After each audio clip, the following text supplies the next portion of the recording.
When I was about 26 weeks pregnant in February of 2004, I woke up one day and just randomly threw up for no reason.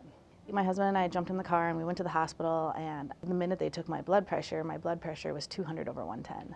He made a very difficult decision to deliver the baby. Her name was Grace, and she was born at 1 pound 11 ounces. Because she was delivered so early as a result of the preeclampsia, she ultimately died from it.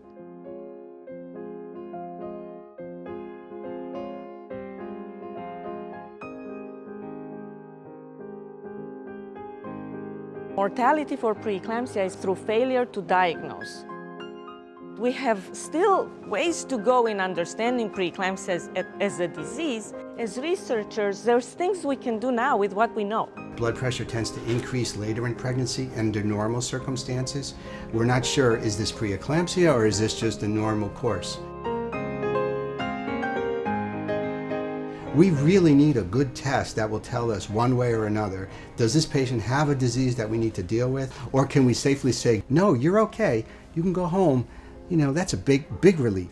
I came to Yale School of Management for the Executive MBA program, and I happened to sit in on a Yale Entrepreneurial Institute presentation, one of those presentations where they try and pair business students with innovators at the university, and it was Arena presenting that day. We had the idea of using urine of women with preeclampsia to find out if we could find proteins in that urine that could inform a diagnosis better than it's done today. That led us to the diagnostic test. Fortunately, this problem is getting worse over time now. Preeclampsia is an $8 billion health problem that we see, and that's a conservative estimate. It would translate into better care for the patient. There's no blood work involved. I had a very close relationship with the Office of Cooperative Research here at Yale. So one day they asked me, why don't you pitch? I didn't even know what a pitch was. So I made slides which probably didn't look like a pitch. They looked more like a scientific presentation. But I thought it was a great idea to put me out there and say this is the idea and see who picks it. We incorporated in January of 2014 after finishing the business plan and realizing, okay, this is real, this is holding water, we need to do this.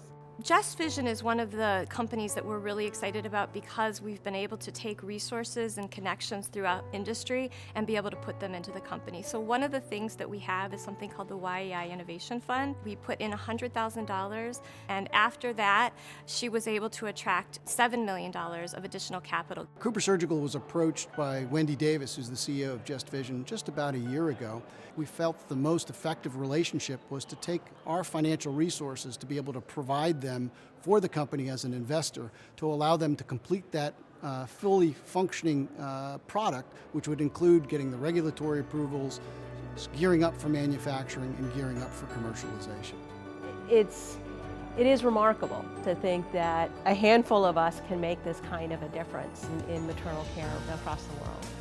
There is a real opportunity. I think that's one of the pieces that we get very excited about at Yale and certainly at YEI, is having that greater impact. It was a great opportunity to work with Yale, and it's a great bastion of new scientific breakthroughs and new ideas that can really benefit society. But I want to emphasize the reason we made the investment is because we believe in the technology and the people behind the technology. How are we going to solve problems? We're going to solve problems by educating students, by conducting basic, applied, translational research, by taking it to the next step and supporting commercial ventures when it makes sense that will address those problems in the world.